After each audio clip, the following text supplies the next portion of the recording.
wabarakatuh. Bagaimana kabarnya anak-anak? Semoga semuanya dalam keadaan sehat walafiat. Sebelum kita memulai pembelajaran, mari kita membaca doa belajar. Bismillahirrahmanirrahim. Rabbi zidni ilma warzuqni fahma.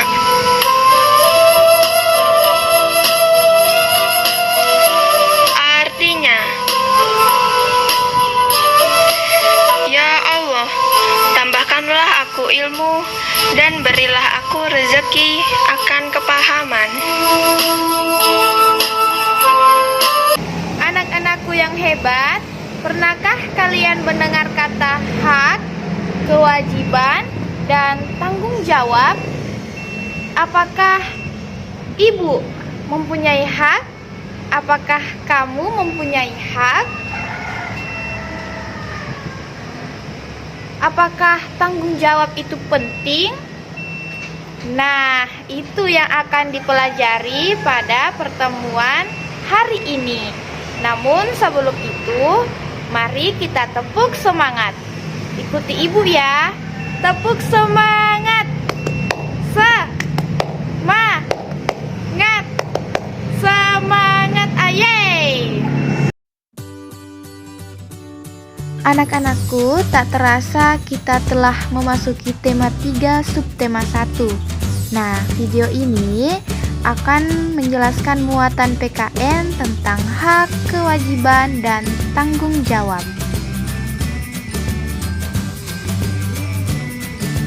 Pembelajaran ini terdapat pada kompetensi dasar PPKN 3.2, yaitu menganalisis pelaksanaan kewajiban, hak, dan tanggung jawab sebagai warga negara beserta dampaknya dalam kehidupan sehari-hari. 4.2 menyajikan hasil analisis pelaksanaan kewajiban, hak, dan tanggung jawab sebagai warga masyarakat beserta dampaknya dalam kehidupan sehari-hari. Tujuan pembelajarannya adalah yang pertama, siswa mampu mengidentifikasi 6 contoh hak dalam kehidupan sehari-hari dengan benar. Yang kedua, siswa mampu menuliskan pengertian, contoh yang mempengaruhi hak dalam kehidupan sehari-hari dengan benar. Yang ketiga, siswa mampu mengidentifikasi contoh manfaat hak dalam kehidupan sehari-hari dengan benar. Yang terakhir, siswa mampu menjelaskan pentingnya bertanggung jawab atas hak yang didapat secara rinci. Apa sih itu hak? Hak adalah segala sesuatu yang harus didapatkan oleh setiap orang yang telah ada sejak lahir, bahkan sebelum lahir. Sebelum lahir? Maksudnya ketika kita di dalam rahim, kita sudah memiliki hak, yaitu hak untuk dijaga dan hak untuk makan makanan bergizi seimbang. Nah, sekarang contoh-contoh hak. Yang pertama, contoh hak di rumah. Harap anak-anakku perhatikan videonya dengan baik ya. Yang pertama, memperoleh makanan yang bergizi seperti makan sayur, buah, minum susu, dan lain sebagainya. Yang kedua, memperoleh kasih sayang. Nah, ayah, ibu sebagai orang tua kita berkewajiban memberikan kasih sayang kepada anak-anaknya. Yang ketiga yaitu nyaman belajar di rumah. Nah, di rumah anak harus belajar dengan aman dan nyaman. Bahkan orang tua akan senang jika kita rajin belajar di rumah. Yang keempat yaitu berhak mendapatkan uang jajan. Nah, sebelum kita ke sekolah misalnya, orang tua pastinya memberikan kita uang untuk digunakan di sekolah. Yang kedua yaitu hak di sekolah. Apa ya kira-kira hak kita di sekolah? Ayo tetap semangat memperhatikan videonya. Yang pertama yaitu memperoleh pengajaran dari guru.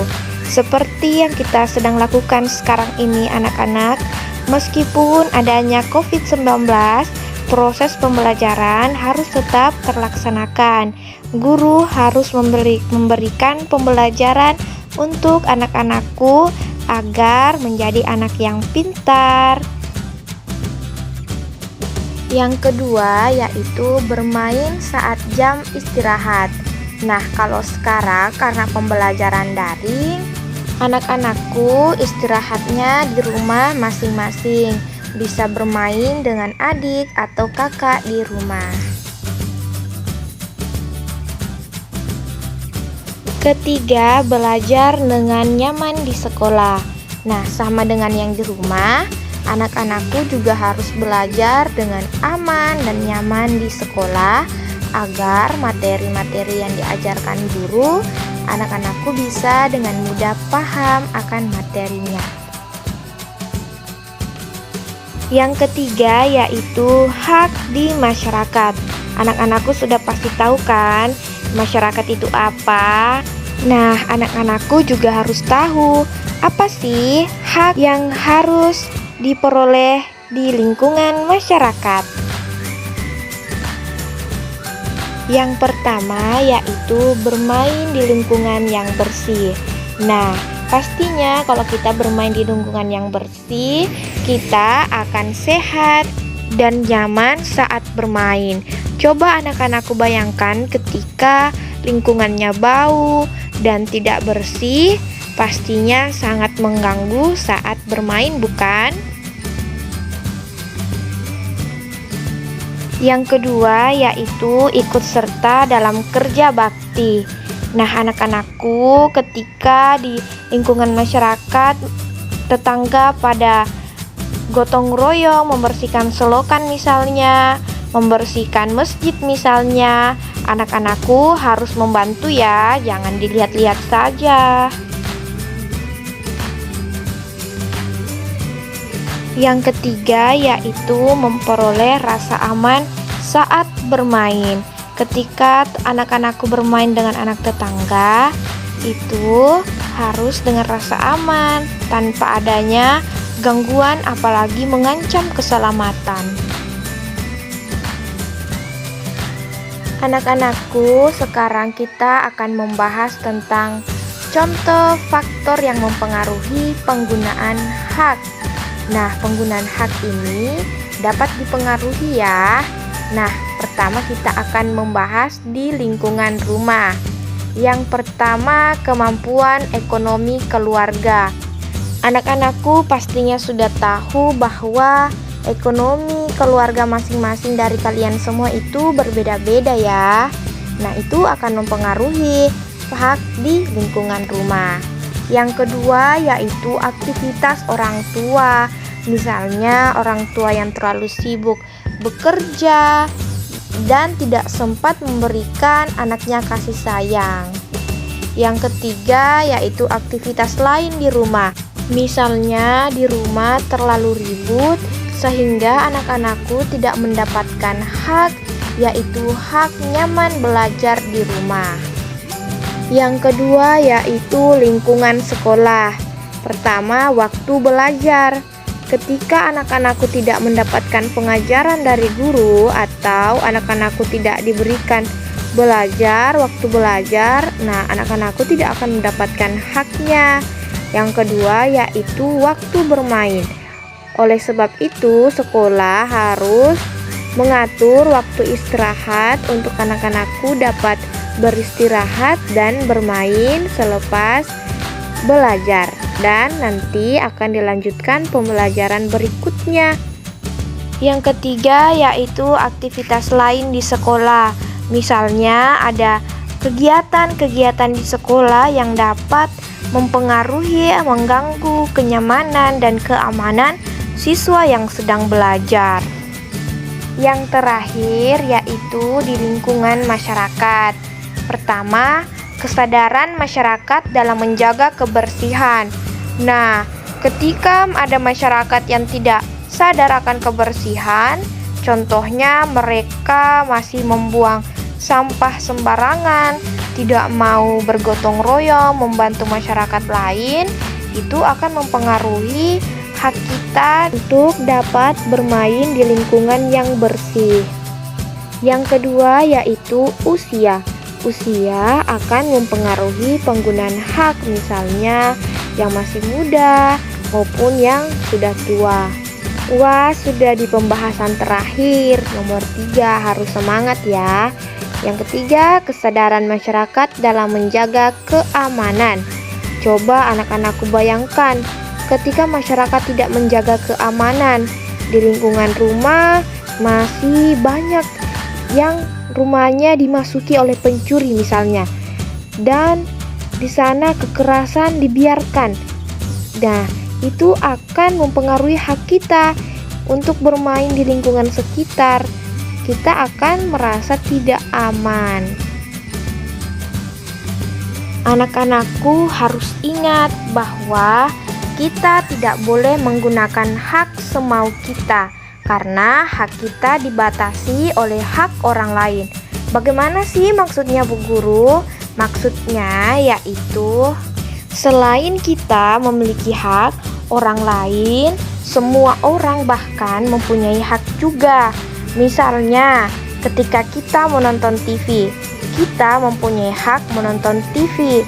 Namun ketika orang lain sedang belajar, kita wajib mengecilkan suara TV kita agar tidak mengganggu orang lain yang sedang belajar. Paham kan anak-anakku? Setelah mempelajari pengertian hak, contoh hak, hal-hal yang mempengaruhi hak, dan wajib memperhatikan hak orang lain, sekarang kita akan membahas kewajiban. Apa sih itu kewajiban? Kewajiban adalah segala sesuatu yang harus dilakukan dengan penuh tanggung jawab. Anak-anakku harus pahami bahwa ketika kita mendapatkan hak, maka kita juga harus menjalankan kewajiban kita. Nah, apa sih kewajiban kita sebagai anak? Nah, akan dibahas di slide berikutnya. Anak-anakku harus tetap semangat belajar ya. Contoh kewajiban anak. Yang pertama, patuh kepada orang tua. Apa sih itu patuh? Patuh artinya mendengarkan dan melaksanakan apa yang dikatakan orang tua. Misalnya ketika sudah malam orang tua menyuruh untuk tidur, maka anak-anakku harus tidur. Yang kedua yaitu belajar dan mengerjakan tugas sekolah. Anak-anakku harus rajin belajar dan mengerjakan tugas atau PR yang diberikan guru ya. Yang ketiga, bersikap sopan dan santun kepada semua orang. Anak-anakku harus bersikap sopan. Misalnya, tidak boleh berbicara kasar atau berbicara dengan nada tinggi kepada orang tua atau guru, bahkan masyarakat yang lebih tua. Misalnya lagi, anak-anakku lewat harus tabek-tabek, harus menunduk, jangan langsung lewat-lewat saja. Contoh lainnya, ketika memasuki rumah orang lain, bahkan rumah sendiri, anak-anakku harus mengucapkan salam. Jangan sampai lupa ya. Dengan menjalankan kewajiban, artinya kita telah bertanggung jawab terhadap hak yang telah kita dapatkan. Dari tadi selalu saja disebutkan kata tanggung jawab, bahkan mungkin anak-anakku sudah tidak asing lagi kan dengan kata tanggung jawab. Tapi apakah tahu pengertian dari tanggung jawab itu sendiri? Nah, tanggung jawab adalah kesadaran akan apa yang menjadi kewajiban, hak, dan semua tindakan baik disengaja maupun tanpa disengaja.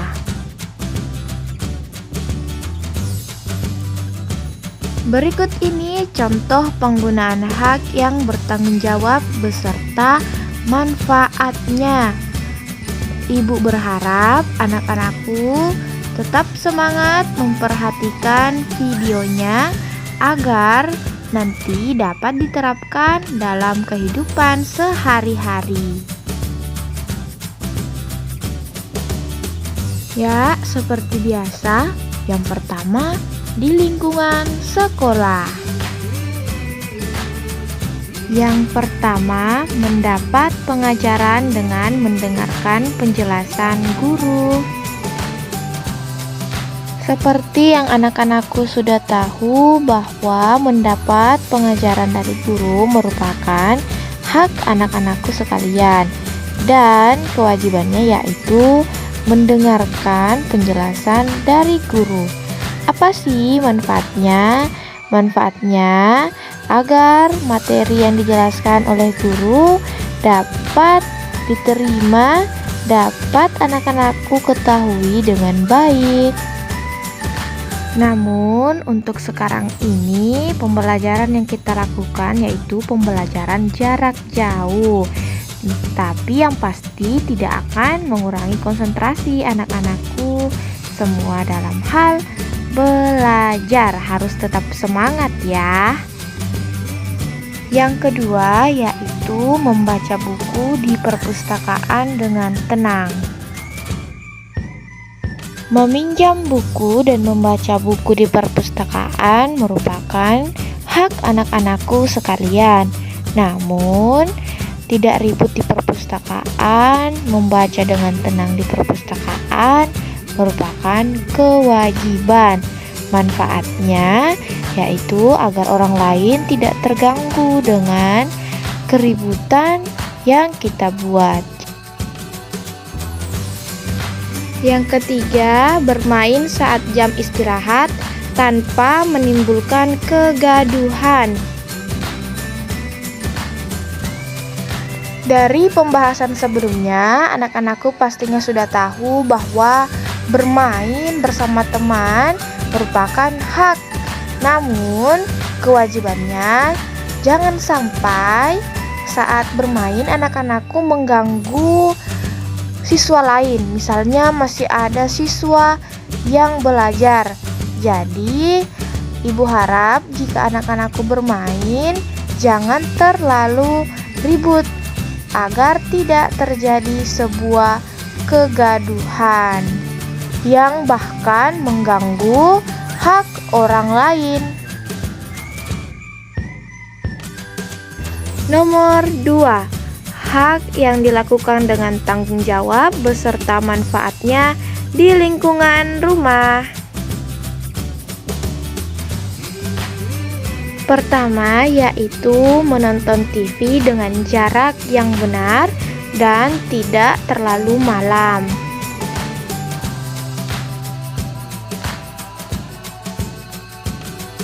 Hal itu dilakukan agar mata anak-anakku tidak rusak. Nanti penglihatan menjadi rabun jika terlalu dekat menonton TV. Dan juga jangan terlalu lama dan terlalu malam menonton TV-nya. Nanti tidak dapat bangun pagi, malah kesiangan untuk ke sekolah dan masuk pembelajaran. Kedua, bermain dengan nyaman, lalu merapikan kembali mainan.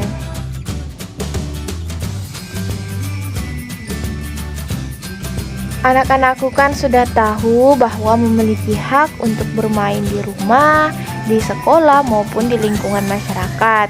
Namun, Anak-anakku harus membersihkan, merapikan kembali mainan yang telah dimainkan agar dapat membantu ibu membersihkan dan juga agar permainan tidak cepat rusak.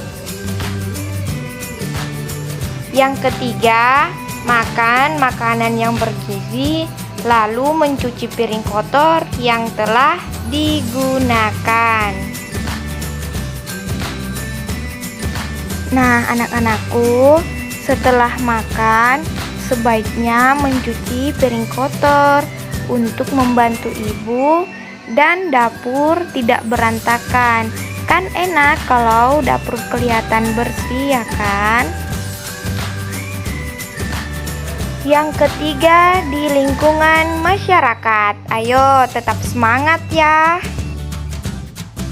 Yang pertama, bermain dengan teman tanpa mengganggu masyarakat lain di sekitar lingkungan.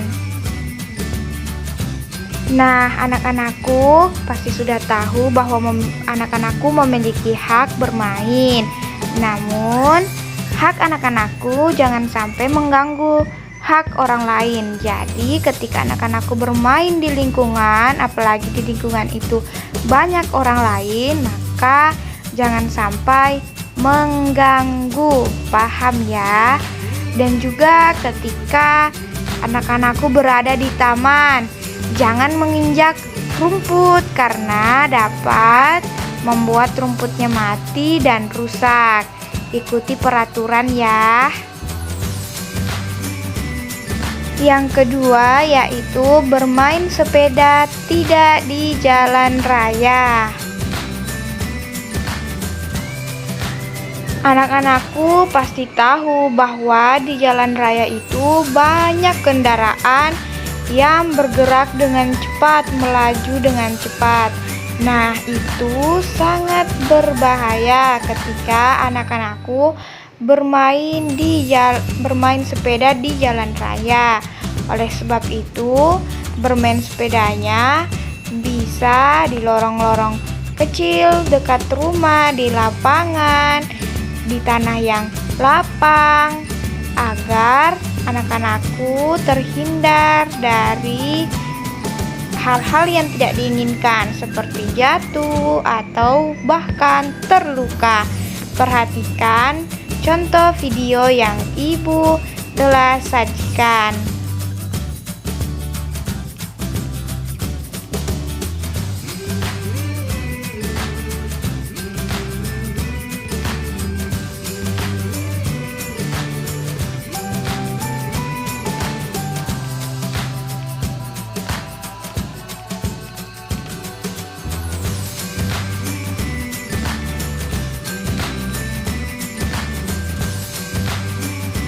Yang ketiga, membantu kerja bakti.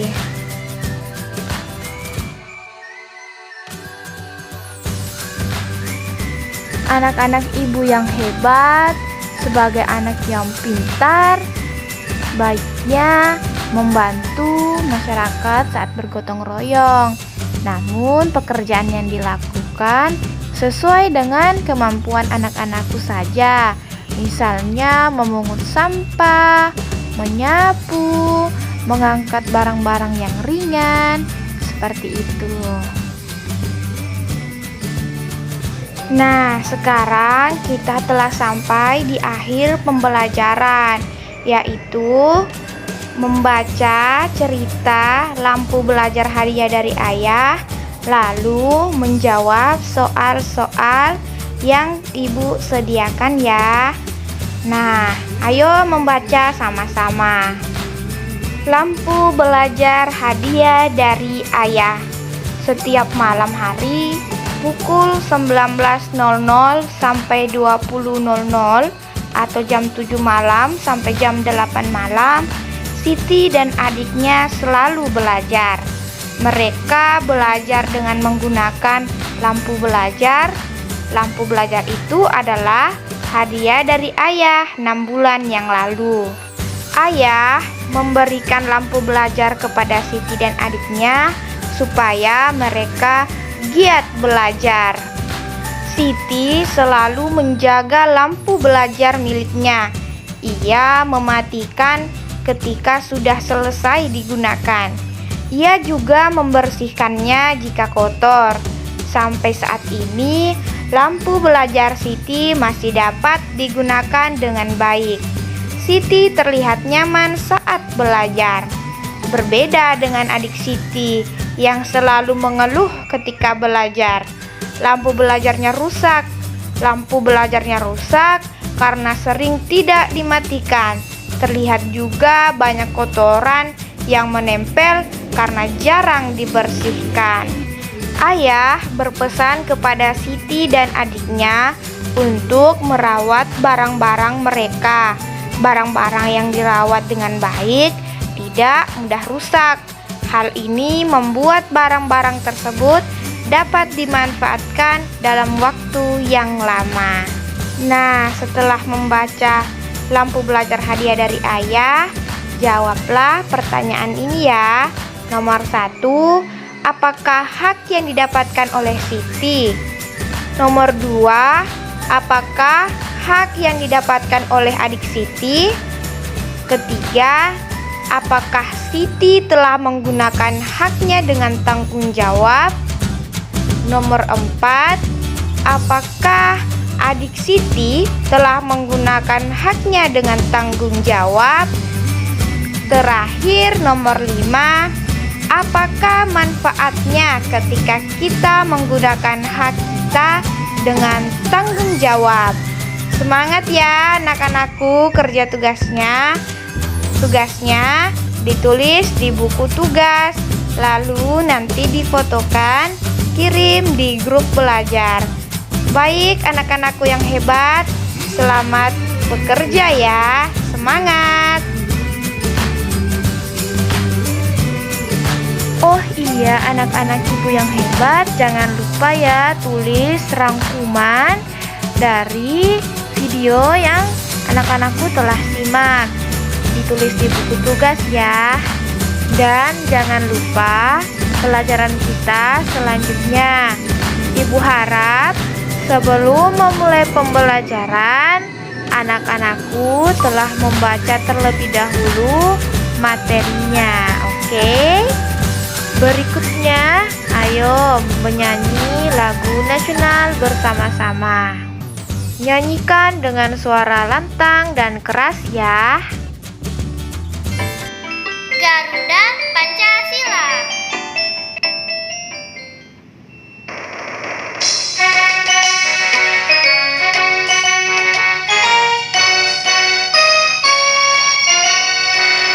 Garuda Pancasila, akulah pendukungmu.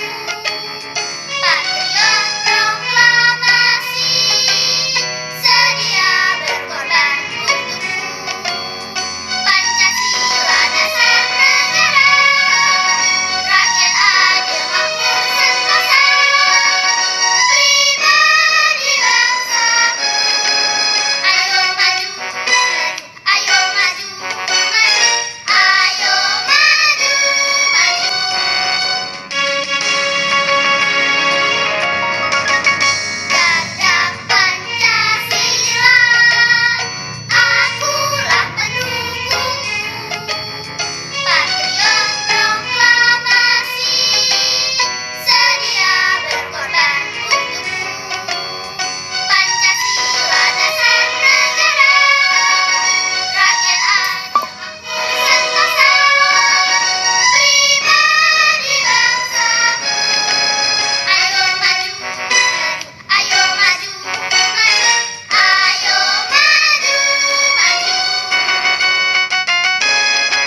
Baiklah anak-anakku, sekarang kita telah sampai di akhir dari pembelajaran.